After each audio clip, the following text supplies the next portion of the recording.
Bien, chers frères et sœurs, on est toujours un peu surpris du climat des apparitions de ressuscités. Il y a comme une grande simplicité. Aujourd'hui, c'est Jésus qui cuisine. Alors, on est surpris parce que c'est Jésus plutôt qui se fait inviter. Chez Marc et Marie, même dans le Cénacle, il y a une pièce pour pouvoir y célébrer la Pâque, mais là, c'est lui qui l'invite. Et puis, il y a cette espèce de cette simplicité de Pierre qui est tout nu, qui jette à l'eau comme ça. Ça ne fait pas très digne pour la société de notre Dieu. On aurait besoin d'un peu plus de dignité, un barbecue, et puis voilà, une partie de pêche. Parce qu'au milieu de tout ça, il y a finalement une grande familiarité. Il y a un climat d'enfant, si on peut dire. Alors on va essayer de rentrer un petit peu dans tout cela. La première chose, effectivement, c'est la simplicité des apôtres. Je ne sais pas si vous avez fait attention, mais Pierre reçoit un conseil.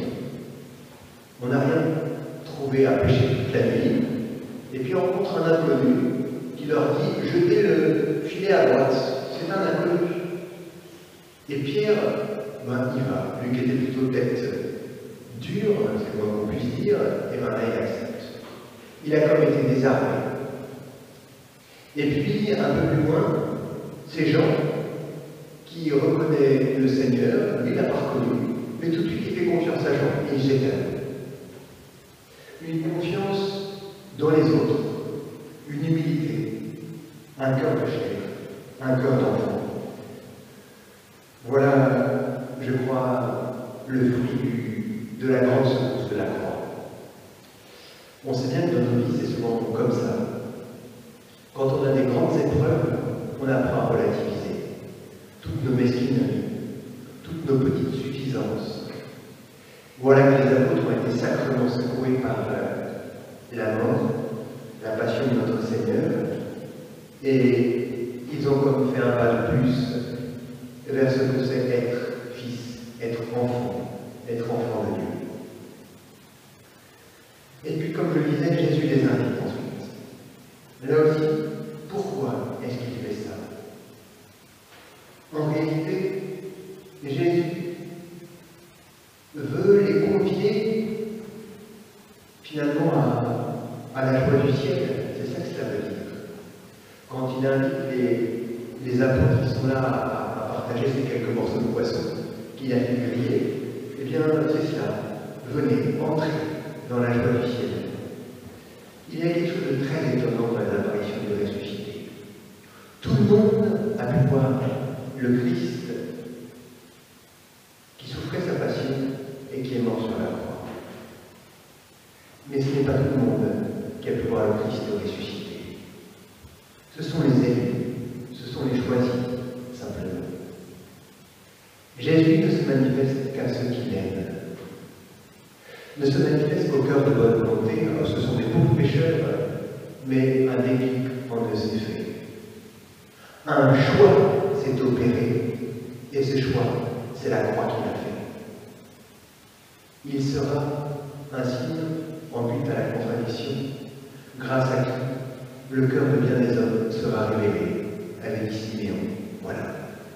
Il y a d'un côté ceux qui acceptent très pauvrement de suivre le ressuscité, et puis ceux qui s'endurcissent, ceux qui déclarent que son corps a été volé, ceux qui font des machinations pour éviter que la bonne nouvelle ne se répande.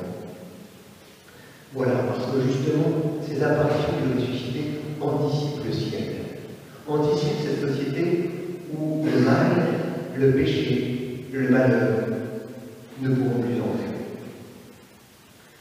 C'est quelque chose qui donne effectivement un climat absolument unique à ces apparitions et qui rend la petite société des apôtres profondément attirante. On a envie d'y être, on a envie d'en être de ce qu'il nous dit. Voilà. Mais ça pourrait sembler un petit peu un conte de fées, tout ça. C'est pas si évident que ça.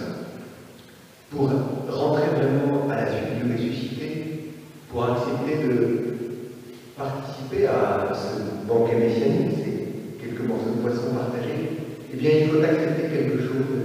Il faut accepter la Seigneurie de Christ dans sa vie. Il ne s'agit pas simplement de se laisser charmer par un beau paysage au bord du lac de Galilée, par une bonne nourriture certainement. Non, il faut accepter la Seigneurie de Christ. C'est-à-dire lui soumettre toute sa vie. Cela signifie que Jésus est vraiment le Seigneur de nos vies. Il est capital que nous lisions également en ce temps pascal les lectures du livre de l'Apocalypse.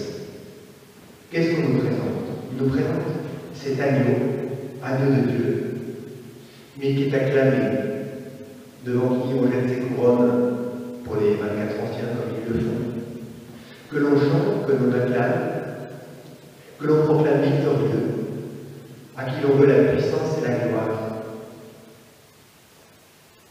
C'est capital parce que si on regarde notre monde, on peut se dire, finalement, Dieu, il est toujours perdant. Il y a un proverbe au Liban qui dit ça. Les musulmans le disent, chrétien, toujours perdant. Ça veut dire que la bonté, la douceur et l'amour paraissent ne pas avoir le dernier mot, mais être finalement comme le lot de ceux qui se font avoir dans la vie. Eh bien, qu'est-ce que nous révèle l'Apocalypse? Justement, qu'il n'en est pas ainsi. Que le dernier mot de toute chose sera la victoire de l'amour et la victoire d'un agneau certes immolé, mais glorifié. Voilà ce que nous révèle l'Apocalypse, et voilà pourquoi il nous faut y revenir régulièrement. Et la Seigneurie de Christ, la Seigneurie de Dieu. Nous n'avons pas à dire pauvre Jésus, comme le faisaient les filles de Jérusalem sur le chemin du calvaire. Pleurez plutôt sur vous et sur vos enfants. Même dans sa passion, Jésus est glorieux et victorieux. À chaque instant, il est glorieux et victorieux. Et c'est capital pour nous que nous puissions nous appuyer sur ce Christ glorieux et victorieux. Qu'est-ce que cela veut dire? Nous nous appuyons sur lui, mais aussi nous proclamons sa Seigneurie dans notre vie. Seigneur, je veux que tu règnes en moi et je veux que tu règnes en tout. C'est vrai que j'ai beaucoup d'admiration pour certains protestants très fervents. Et dans ces grandes assemblées évangéliques, eh bien, on pose cette question. Qui veut que le Seigneur soit le Seigneur de sa vie? Et les uns, après les autres, se lèvent. Mais se lever signifie je ne veux que rien en moi ne m'appartienne désormais. Tout est à Dieu. Cette petite sensualité que je me réserve, cette petite ambition, cette hostilité, ce manque de pardon. Et on peut multiplier les exemples. Tout ça, Seigneur, je te l'offre. Peut-être que je recommencerai à tomber, peu importe. Mais dans mon cœur, je te fais la promesse que plus rien n'est à moi et tout est à toi. Et à ce moment-là, nous devenons des apôtres. Sinon, nous sommes tièdes. Sinon, nous ne pouvons pas annoncer le règne de Dieu. Sinon, nous ne sommes pas rayonnants. Et ça, c'est une joie très profonde. C'est la joie des apôtres dans la première lecture. Ils jugeaient une gloire d'avoir été jugés dignes de subir les humiliations pour le nom du Christ Jésus. Ils étaient tout joyeux à cause de cela. Tout joyeux parce que leur vie ne leur appartenait plus, mais à Dieu. Afin que notre vie ne soit plus à nous-mêmes, mais à lui qui est mort et ressuscité pour nous. Il l'a envoyé comme premier don fait aux croyants, et l'Esprit qui poursuit son œuvre dans le monde et achève toute sanctification, dit une prière eucharistique. Qu'elle soit notre foi. Alors qu'est-ce que cela veut dire? Cela veut dire que, quel que soit notre âge, mais nous acceptons l'aventure de marcher à la suite de Jésus. Pour les jeunes, je pense évidemment à l'acceptation d'une vocation sacerdotale et religieuse, parce que ça, c'est aussi accepter la Seigneurie de Christ. Seigneur, je ne mettrai mes pas dans les tiens, j'accepterai de vivre en offrant tout mon cœur, tout mon corps, toute mon intelligence à ta Seigneurie, pour que tu fasses de ma vie ce que tu en veux pour qu'elle serve à ta gloire. Et c'est une aventure magnifique. Et il ne faut pas avoir peur de l'embrasser. Aventure aussi de vivre saintement sa vocation laïque. Et là aussi, quelle aventure, mais qui disait, les vrais aventuriers, ce sont les pères de famille. C'est-à-dire celui qui accepte d'affronter le monde avec ses responsabilités de laïque et à travers toute sa vie professionnelle et familiale, de faire croître le règne du Christ avec la droiture de vie. Un dernier point qui me semble important. Les apôtres, dans cette évangile, comme on l'a dit, eh bien, partagent leur pas avec Jésus. Alors, ce n'est pas simplement anecdotique et pittoresque, voilà, un déjeuner sur l'air, comme on peut dire. Non. Quand il y a un repas dans la vie, c'est toujours important. Ça veut dire quelque chose. C'est pas simplement parce qu'on a faim. C'est pour faire alliance. Quand il y a un repas, c'est une alliance. Dans l'Ancien Testament, après que Dieu a transmis la loi à Moïse et Moïse au peuple, eh bien les anciens Moïse, dit le texte de l'Écriture, mangèrent avec Dieu et ils burent avec Dieu. C'est-à-dire qu'ils font alliance. Et qu'est-ce que cela veut dire faire alliance? C'est-à-dire participer de l'être de celui avec qui on a fait alliance. Participer de sa divinité. Eh bien, c'est exactement ce qui se passe dans ce repas. Les apôtres vont participer de la gloire, de la force, de la puissance du ressuscité.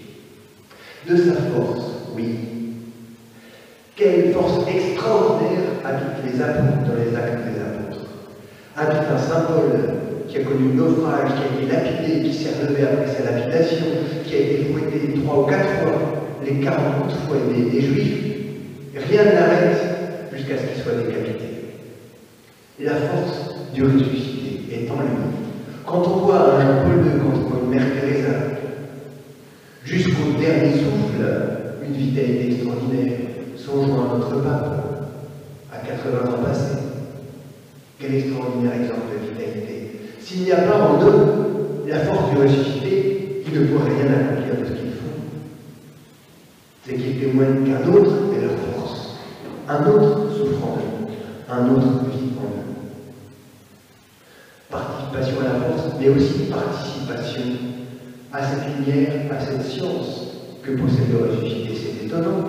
Jésus leur donne un ordre, et aussitôt, les filets sont remplis de poissons. Oui, parce que Jésus, très concrètement, sait où est-ce qu'il y a des bonnes poissons. Il sait où est le poisson, parce qu'il connaît tout. Eh bien, Jésus ne garde pas cette science pour lui. Il la transmet à Pierre, comme on l'a lu dans l'Évangile. C'est ça le sens de l'infaillibilité. C'est Jésus qui donne part à sa science et à sa contemplation, à son Église, pour que le bien des âmes puisse se faire, pour que le royaume puisse se développer. Alors, chers frères et sœurs, vraiment acceptons, demandant à Marie qu'elle nous aide à le faire, acceptons cette Seigneurie de Christ dans notre vie. Réfléchissons dans un tout petit moment de silence. Qu'est-ce que je peux t'offrir, Jésus, aujourd'hui, pour que tu règnes en moi, pour que je travaille de toutes mes forces à ton règne, pour que le monde en soit plus joyeux, plus heureux. Voilà comment nous connaîtrons la vraie joie. Voilà comment nous la communiquerons